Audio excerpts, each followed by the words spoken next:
ETF index mutual funds నేర్చుకుని stock మార్కెట్లో రాణించాలనుకుంటున్నారా? వెంటనే ఈ నెంబర్కి కాల్ చేయండి.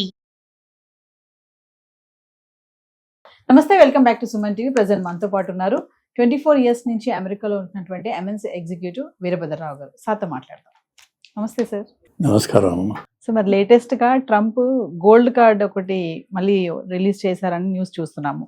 కమింగ్ టు EB-5 వీసాకి గోల్డ్ కార్డ్ కి డిఫరెన్షియేషన్ ఏంటి, బెనిఫిట్స్ ఏమి ఉంటాయి అసలు ఈ గోల్డ్ కార్డ్ వల్ల? సో EB-5 వీసా అంటే ఇన్వెస్టర్స్ వీసా. ఇంతకుముందు 800,000 500,000 ఉండేది. ప్లస్ దాని మీద ఒక ఎక్స్పెక్టేషన్ ఏంటంటే మీరు 8 మందికో 10 మందికో మీరు ఒక కంపెనీ అక్కడ పెట్టి దాంట్లో 10 మందికి ఎంప్లాయ్మెంట్ జనరేట్ చేసి హైర్ చేస్తే ఆ బేసిస్ మీద మీకు గ్రీన్ కార్డ్ స్టార్ట్ అవుతుంది. గ్రీన్ కార్డ్ అయిన 5 ఏళ్ళకి మీకు సిటిజన్షిప్ వస్తుంది. అది ఒక పద్ధతి పెట్టారు. అప్పుడు చాలామంది చైనా నుంచి, ఇండియా నుంచి ప్రాబబ్లీ కొంతమంది, అందులో దానికి ఆ ఇన్వెస్ట్మెంట్ వైట్ మనీ కావాలి. మీ దగ్గర ఎంత బ్లాక్ ఉన్నా అది అక్కడ హెల్ప్ చేయదు, వైట్ కావాలి. సో కొంత కష్టం ఉంది అందులో. బట్ ఎవరైతే వైట్ ఉంది, వాళ్ళకి ఇండస్ట్రియలిస్టులు ఉన్నారు పెద్దవాళ్ళు, వాళ్ళు ఈ 500,000 800,000 పెట్టి ఒక చిన్న షాప్ పెట్టి అందులో 10 మందికి ఎంప్లాయ్మెంట్ కల్పించి వాళ్ళు గ్రీన్ కార్డు స్టార్ట్ చేసేవాళ్ళు. అలాంటి అడ్వాంటేజ్ తీసుకున్నారు చాలామంది. ఇప్పుడు ట్రంప్ స్టైల్ ఏంటంటే దానికి ఆయన స్టాంప్ ఉండాలి. సో ఆ ముందుది తీసేసేయాలి. కొత్తగా ట్రంప్కి గోల్డ్ అంటే బాగా ఇష్టం. అన్ని డెకరేషన్స్ కూడా గోల్డ్ తోటే ఉంటాయి. సో కొత్తగా ఏంటంటే ట్రంప్ గోల్డ్ కార్డు $1 million. ఈ $1 million నువ్వు ఎందులోనూ బిజినెస్లో ఇన్వెస్ట్ చేయట్లా, గవర్నమెంట్కి నువ్వు $1 million ఫీజు కట్టేస్తున్నావు డైరెక్ట్గా. అఫ్ కోర్స్ ఈ $1 million అగైన్ అది వైట్ సోర్సెస్గానే ఉండాలి అంటున్నారు, ఆ సోర్సెస్ని వెరిఫై చేస్తాం అంటున్నారు, కానీ అది కొంత అపనమ్మకం ఉంది దాని మీద. ఆ వచ్చిన మనిషిని మేము వెట్ చేస్తాము, వాళ్ళ బ్యాక్గ్రౌండ్ చూస్తాము అంటున్నారు, అది కూడా డౌట్ఫుల్లే. బట్ ఎసెన్షియల్లీ ఏంటంటే అమెరికాకి కొన్ని లక్షల కోట్ల అప్పులు ఉన్నాయి. ఈ అప్పులు తీర్చడానికి రకరకాల పద్ధతులు కావాలి. అందులో ఈయన అనేది ఏంటంటే ఈ $1 million ట్రంప్ గోల్డ్ కార్డు పెట్టి నేను 1 million పీపుల్ని తీసుకొచ్చాను అనుకో, ఆటోమేటిక్గా $1 trillion వస్తుంది, మన అప్పు తగ్గిపోతుంది.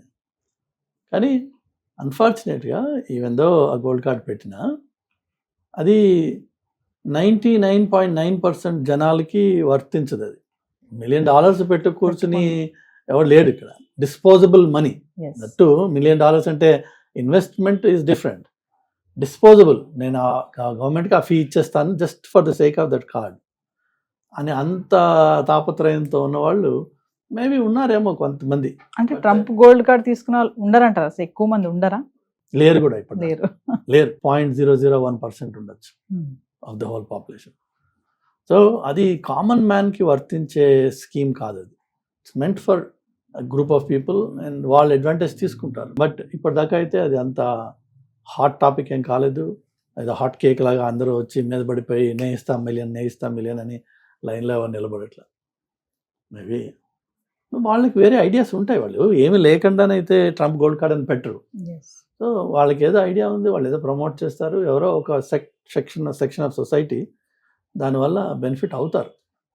బట్ వాళ్ళెవరు కూడా కామన్ పీపుల్ కాదు. మనలాంటి వాళ్ళు ఎవరికి కూడా 99.9% మందులకి అది సంబంధించింది కాదు. అంటే ఎందుకు సార్ EB-5 ఉండగా దీన్ని ఎందుకు ఎంటర్ చేశాడు అంటే ట్రంప్ గోల్డ్ కార్డ్ని? ఆయన స్టాంప్ పడాలి, మార్క్ కోసం అంటారా? అంటే సో EB-5 ఏదైతే గోల్డ్ కార్డ్ ఉందో దాన్ని తీసుకునే వాళ్ళ సంఖ్య అతి తక్కువ ఉంటుంది అంటున్నారు. అతి తక్కువ, వేళ మీద లెక్క పెట్టచ్చు. కామన్ మ్యాన్కి అది సూట్ కాదు. సో కమింగ్ టు మరి రీసెంట్ గా బర్త్ రేట్ సిటిజన్షిప్ రద్దు చేస్తున్నానని అంటున్నారు. ఇంతకుముందు ఏంటంటే ఈ పెళ్లి చేసుకున్న వాళ్ళు హస్బెండ్ అమెరికాలో ఉంటారు, వైఫ్ ఏమో డెలివరీ టయానికి అక్కడికి వెళ్ళిపోవడము, ఇప్పుడు అది లేదు, అలాంటిది లేదని చెప్పేసి కొన్ని న్యూస్ అయితే రావడం చూసాము. దాని గురించి లేదు అన్నది తప్పు. అది ఇప్పటికీ లా ఆఫ్ ది ల్యాండ్ అదే నడుస్తుంది. సో బర్త్ రైట్ సిటిజన్షిప్ అంటే అర్థం ఏంటంటే అమెరికన్ కాన్స్టిట్యూషన్లో క్లియర్గా డిఫైన్ చేసింది ఏంటంటే ఎవరైతే అమెరికన్ సాయిల్ మీద పుడతారో వాడు ఆటోమేటిక్గా అమెరికన్ అయిపోతాడు. అదొక క్లాజ్. అది రెండోది వచ్చేసి ఏ ఒక్క పేరెంట్ అమెరికన్ అయినా పిల్లాడు అమెరికన్ అవుతాడు. అది ఎక్కడైనా పుట్టచ్చు, అది అమెరికాలోనే పుట్టక్కర్లా. ఇప్పుడు జాన్ మెకేన్ ఎవరైతే ఇప్పుడు చనిపోయాడో ఆయన పనామాలో పుట్టాడు. బట్ పేరెంట్స్ అమెరికన్స్ కాబట్టి ఈవెన్ దో అమెరికన్ ల్యాండ్ మీద పుట్టకపోయినా అమెరికన్ పేరెంట్కి పుట్టాడు కాబట్టి he became an American citizen. అలాగా చాలా కేసెస్ ఉన్నాయి.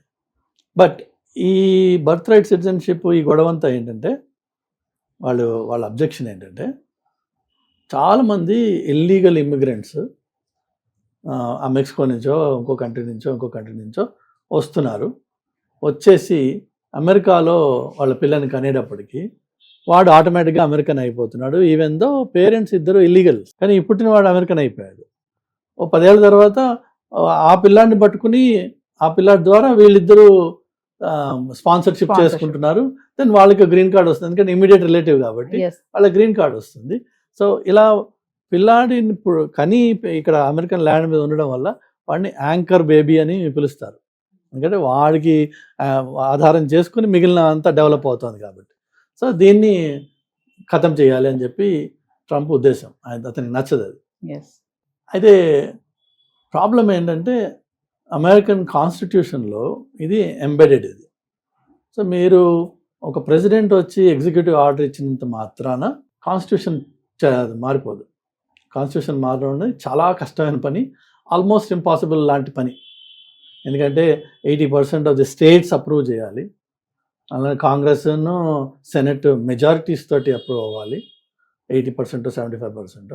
దెన్ ప్రెసిడెంట్ దాన్ని అప్రూవ్ చేయొచ్చు, సైన్ చేయొచ్చు, సుప్రీంకోర్టు దాన్ని వ్యాలిడేట్ చేస్తుంది, రకరకాల ప్రాసెస్ ఉంది దానికి. సో కాన్స్టిట్యూషన్లో ఉండే ఏ ఒక్క ప్రొవిజన్ కూడా ఎగ్జిక్యూటివ్ ఆర్డర్కి పరిమితం కాదు. అలా అయితే ఎన్నో తేడాలు ఎన్నో మంది తీసుకొచ్చేవారు.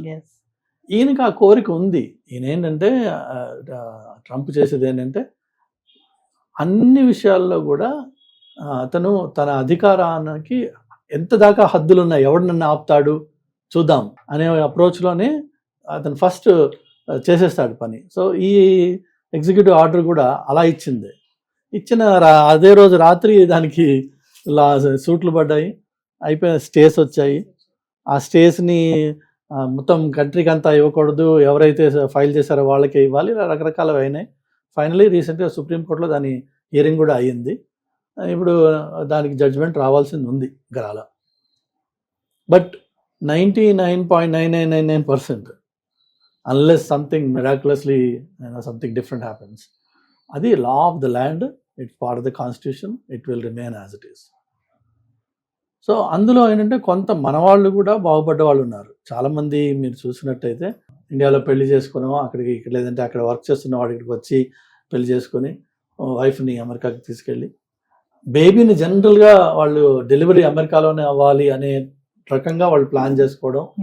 ఎందుకంటే పుట్టంగానే ఆ బేబీ అమెరికన్ అయిపోతుంది, సిటిజన్షిప్ అయిపోతారు, సిటిజన్ వచ్చేస్తుంది. ఈవెన్ దో అక్కడ పెరగకపోయినా తర్వాత పేరెంట్స్ ఇక్కడికి వచ్చేసిన వాళ్ళ లైఫ్లో any time you can go back to America because is a citizen, nobody can stop. అలా ఒక ప్రివిలేజ్ మన వాళ్ళు సంపాదించేవాళ్ళు. ఆ ప్రివిలేజ్ ఉండదేమో, పోతుందేమో అని చెప్పి ఎప్పుడైతే నేను ఎగ్జిక్యూటివ్ ఆర్డర్ పెట్టంగానే చాలా మంది ఆ 9th month లో ఉన్న వాళ్ళు కంగారు పడి సిజేరియన్లు చేసుకుని ముందే డెలివరీలు చేసుకున్న కేసులు కూడా ఉన్నాయి. బట్ అది పోదు, మార్చడం, అది తీసేయడం అన్నది ఏ ఒక్క ప్రెసిడెంట్ అయ్యేది కాదు.